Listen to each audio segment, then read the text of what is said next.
Dalam sidang lanjutan kasus kematian Brigadir Muhammad Nur Hadi dengan agenda pembacaan nota pembelaan, terdakwa Imade Yogi Purusa Utama menyampaikan pembelaan pribadinya atas tuntutan jaksa penuntut umum.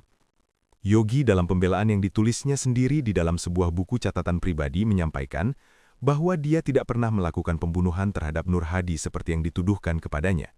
Yogi bahkan sempat menangis saat membacakan pembelaannya. Sejak kasus ini bergulir, dia beserta keluarganya mendapatkan tekanan yang luar biasa.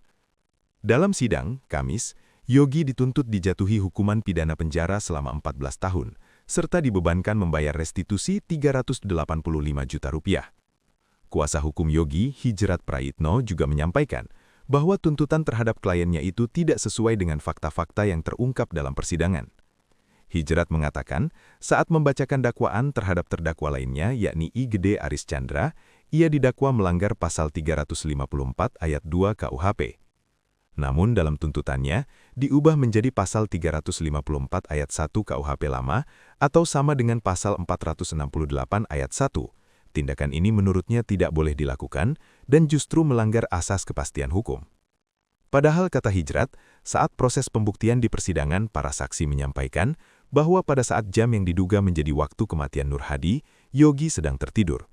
Ia juga menyampaikan dalam proses pembuktian, Yogi telah bersedia menjadi saksi mahkota untuk memberikan keterangan terhadap terdakwa lainnya. Sebaliknya, Aris justru tidak mau menjadi saksi terhadap Yogi.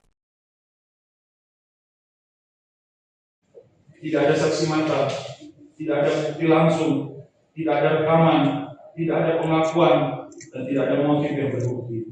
Yang ada hanyalah kesimpulan medis tentang luka.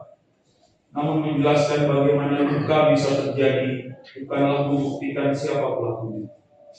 Ahli menjelaskan kemungkinan, tetapi kemungkinan bukan kepastian, teori bukan pembuktian. Jika unsur kesengajaan tidak dibuktikan secara konkret, maka yang tersisa hanyalah dugaan. Dan dugaan betapapun kuatnya tidak pernah cukup untuk merampas kemerdekaan seseorang. Yang mulia majelis hakim, pasal 183 KUHP tegas, pidana hanya dapat dijatuhkan dengan sekurangnya dua alat bukti yang sah dan keyakinan hakim. Keyakinan itu harus lahir dari fakta yang terang dan tidak menyisakan keraguan yang wajar. Jika masih ada ruang kosong tentang siapa pelaku sebenarnya, maka keraguan itu nyata. Yang mulia majelis hakim, saya paham bahwa kasus ini mendapat perhatian publik, sorotan luas opini, dan berkembang cepat. Dalam situasi seperti ini, sering muncul dorongan untuk segera memberikan jawaban. Masyarakat ingin ada pelaku, ingin ada kepastian. Tapi pengadilan bukan tempat untuk memenuhi ekspektasi belaka. Pengadilan adalah tempat untuk mencari kebenaran dengan bukti-bukti yang sah. Jangan sampai kebutuhan akan seseorang untuk dihukum mengalahkan kebutuhan akan pembuktian yang sah. Jangan sampai saya menjadi jawaban yang paling mudah bagi pertanyaan yang paling sulit. Jangan sampai saya menjadi tumbal atas kebutuhan meredam tekanan publik. Saya percaya majelis hakim akan berdiri di atas hukum, bukan tekanan. Yang mulia majelis hakim, saya akui saya manusia yang tidak luput dari salah. Saya mengakui penggunaan narkotika adalah kesalahan besar. Saya tidak menghindar dari itu. Namun kesalahan tersebut tidak dapat dijadikan jembatan logis untuk menyimpulkan bahwa saya pembunuh. Setiap tuduhan harus berdiri pada pembuktiannya sendiri.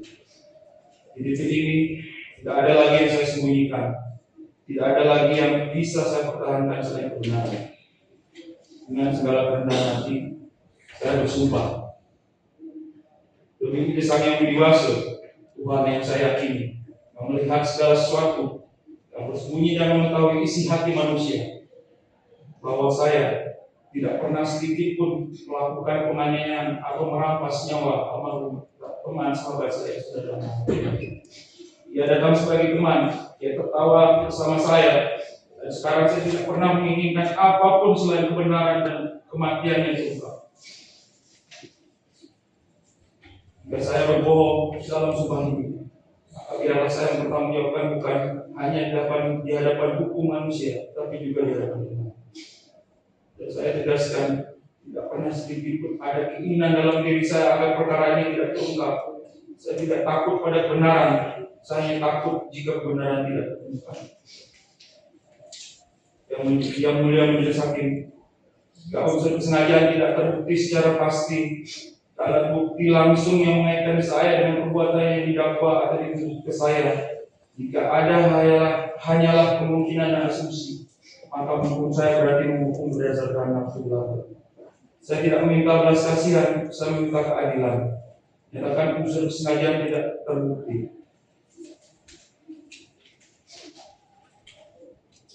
Putusan ini bukan hanya tentang diri saya, tapi tentang bagaimana hukum bekerja ketika diuji oleh tekanan dan keraguan. Saya percaya majelis hakim akan memilih pembuktian, bukan asumsi. Kebenaran, bukan pembenaran.